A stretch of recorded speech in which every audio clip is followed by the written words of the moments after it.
Welcome to Risky Business, and thank you all for joining us. Right now is the part one of a two-part interview. My name is Vicki Daly. I am with CSAA Insurance Group. I'm over the business continuity and security, and today I'm going to have Lynn Tierney.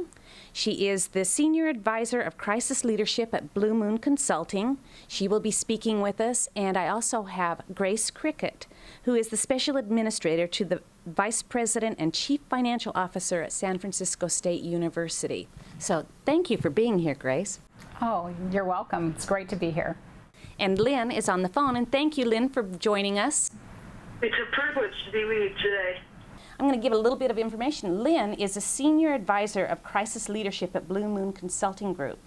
Blue Moon Consulting Group their goal is to help build an organization culture in which reputation is viewed as a key asset and a fundamental strategic input to decision making, which is what AAA is all about.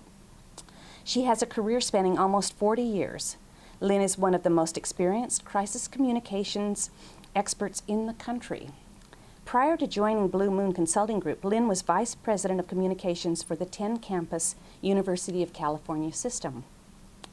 In 1996, Lynn was appointed the Deputy Fire Commissioner with the New York City Fire Department by Mayor Rudy Giuliani and served in that post for 6 years, which included September 11, 2001. She was nearly killed in the attacks, and she was named as a member of the top management team that Mayor Giuliani assembled to help lead the city through the rescue and recovery. Lynn is an expert, and we are so pleased to have her here and give us her viewpoint. Welcome, Lynn. Thank you very much. And Grace is a Special Administrator to the Vice President, Chief Financial Officer at San Francisco State University. She was recently appointed as a Senior Advisor at Hanover Stone Partners. She's a risk management firm, which in addition to her work at San Francisco State University will provide an additional channel to help others improve their ability to manage risk.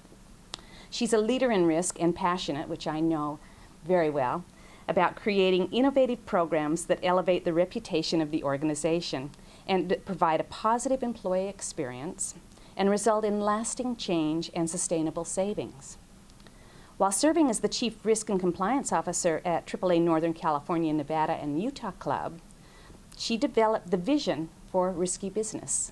She is the instigator of this whole program, and we really appreciate it. She knew that this type of a program would focus on understanding and managing risk to strengthen the AAA team members, their ability to deliver on our promise to keeping our members safe and secure. Grace was chosen in 2011 as one of Business Insurance Women's to Watch. Sorry, Yeah. That's an easy thing to say. Treasury and Risk Management magazine also named Grace as one of the 100 most influential people in finance, and she was selected by Business Insurance magazines for their 2011 Management Honor Roll. She was the recipient of the Information Security Executive of the Decade Award in 2012 and West and North America Awards in 2011. Welcome, Grace. We are so pleased to have you. Oh, I'm really happy to be here, and it's just so terrific that Risky Business Week continues. And again, I'm really happy to be here with the AAA family, and then also my colleague, Lynn Tierney, who we met at University of California and worked together. So it's great to be here. Yes, we're excited to have you, and we really thank you both for taking the time to help us learn about risk. So I have a couple of questions. I know that in NCNU, when you were part of the Northern California, Nevada, and Utah Club, you worked with them, and that the National AAA organization adopted your crisis management plan as that model for the Federation. How did that come about? Well, the NCNU Club, to their credit, they really had a passion, like all the rest of the clubs that are watching this, for serving the member. And while there's a number of member promises, I think keeping our members safe and secure is really probably, I'm going to say it's the most important one. And so the group at the club was just really passionate, and not only did they want to be prepared if there was a crisis to help our members when we got them in a room. I got them in a room and we were going through and we were working through what we would do in an event. I was amazed that they were like, well, besides just taking care of our members, we want to help the whole community. I mean, they just wanted to go big. And it was, you know, you'd hate to pull people back from that kind of enthusiasm, but it's like, okay, well, that's great. We can go really big, but if we're going to go big, we have to be very, very prepared. And in order to be prepared, you need to have a plan. And it doesn't need to be, you know, it's not the number of pages that make it a great plan, but making sure it has the right components.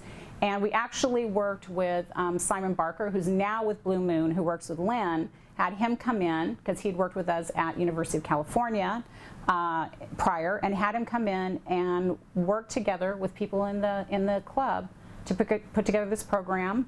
And we thought it was pretty good. We sent it off to National, and they thought it was pretty good. And so we hope that other clubs will take advantage of that plan. That's wonderful. I think that's great. And, you know, it really makes sense. If you don't have a plan, it's kind of chaos. But I think we need to maybe step back a little bit. And Lynn, can you help us kind of really define what is a crisis?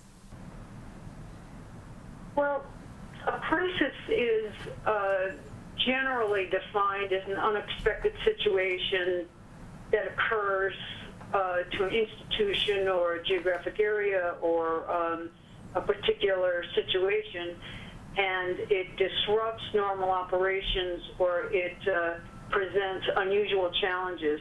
Now, when we think of crisis, we think of big issues like it can be a natural disaster like an earthquake, like Hurricane Katrina, or the wildfires currently occurring out west.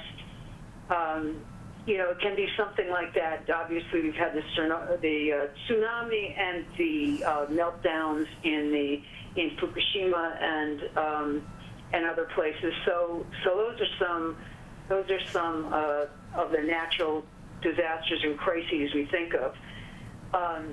There are also crises that emerge from internal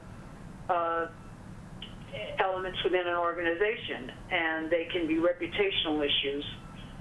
For instance, a big data breach, criminal activities by one or more employees or members or groups that affect the organization, or you know, something, if you're a big healthcare organization, you have individual operators or physicians who are, you know, have flagrant malpractice suits. All of those things can cause physical risk, and people generally think of crisis along those lines, but they also can cause reputational risk. And I think, as Grace just explained, that we're in the business of sort of looking at crisis management and leading through crisis as a way to evaluate the reputational risk long before it ever comes into question, and to try to set up programs to manage it well if something should occur, and also have a program that everyone is familiar with, so that no matter what kind of crisis occurs, they can respond properly to it. And unfortunately, one of the things that is a true given in these circumstances is if a major organization responds poorly to crisis, and I'll say the words FEMA here and talk about Hurricane Sandy or anything, if you look at back issues of the Times or other things, and you think about the oil spill in the Gulf, or you think about Hurricane Sandy.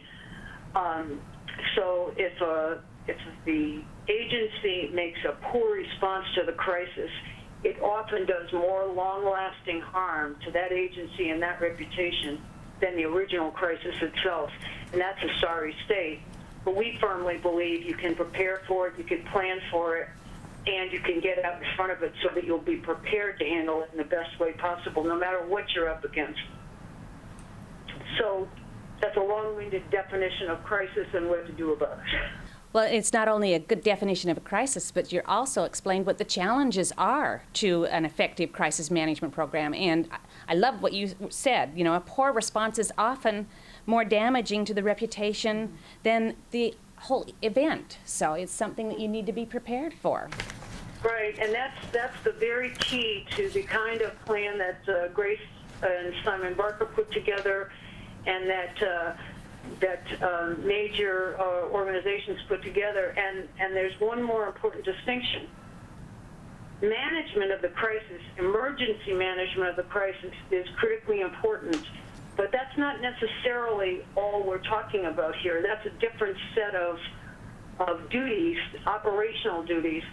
The leadership through a crisis in general for the organization means that you let the professionals handle it, when it comes to the operations and all, but you've got to be thinking ahead, you've got to be planning ahead to manage that reputation through the crisis. So emergency management and crisis management aren't necessarily the same things when you talk about a big organization like yours. Yeah, I agree. That's great, because sometimes they do get kind of thrown together and melded together. So I know. And I know, Grace, you had an experience when you were AAA NCNU where you had what we're calling the Fresno event. Can you tell us a little bit about the Fresno event? Yeah, I'll talk a little bit about the Fresno event. I do want to just back up just a little bit, or to frame it. Hopefully all of you will take a look at the management plan and the way that it's structured, because it supports what Lynn was talking about. And that is that emergency management and crisis management are not the same thing, but they need to be coordinated. And the beauty of that plan is, I call it resiliency, is the plan is structured in a way that it's taking from, it's saying, here's what we're going to do in preparation for events. Here's how we're going to manage through those events. It has a lot of flexibility, because the people that might be the leaders in the day-to-day may not be the right leaders, or may not even be available in a crisis. So it structures in a way that it has flexibility, and it takes you all the way through the recovery part. And there are a lot of organizations that have good plans, but they have multiple plans. And the management program plan is an overarching plan that really leads to coordination.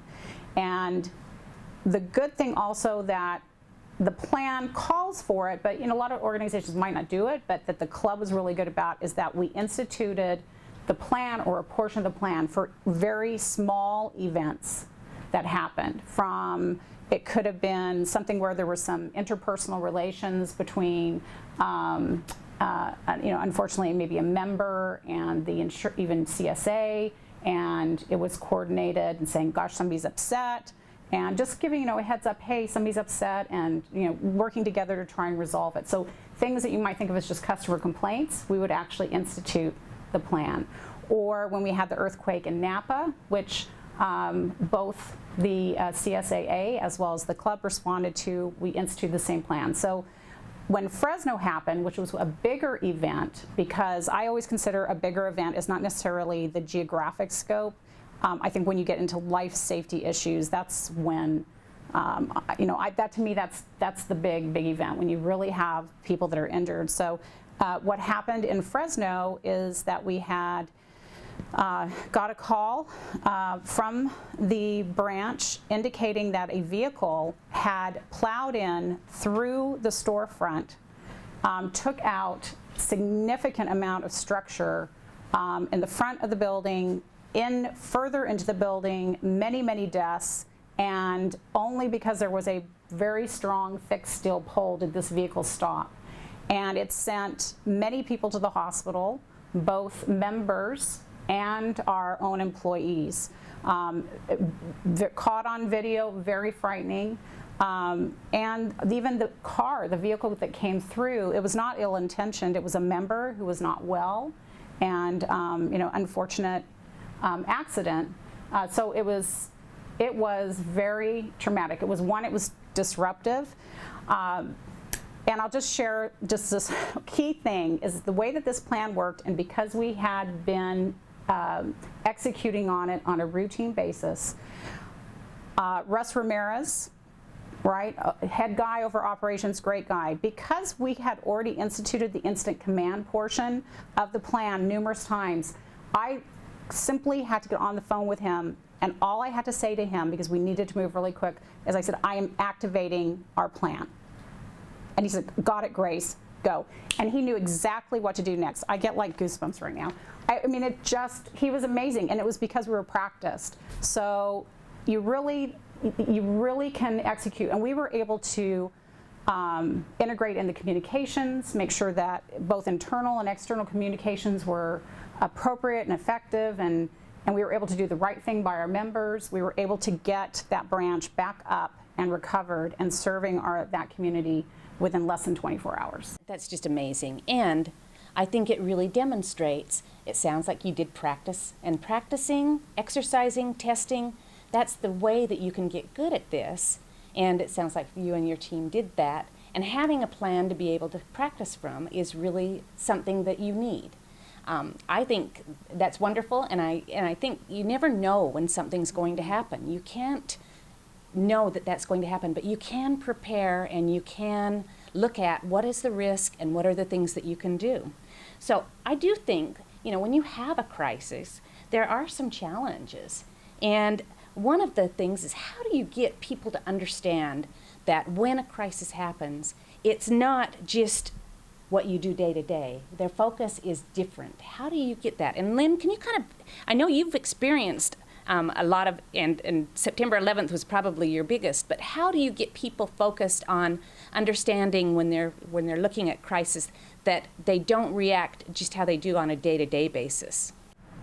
There are great big psychological studies about what people do when they're faced with a crisis, and many of the studies focus on first responders like firefighters and police officers and members of the military, and how they face crises and have the ability to perform. And one of the things that they do, the studies show, is they compartmentalize. They take their own fear, anxiety, grief, whatever the emotions are, and they put those sort of in a compartment and leave them there, and then they focus solely on what their mission is.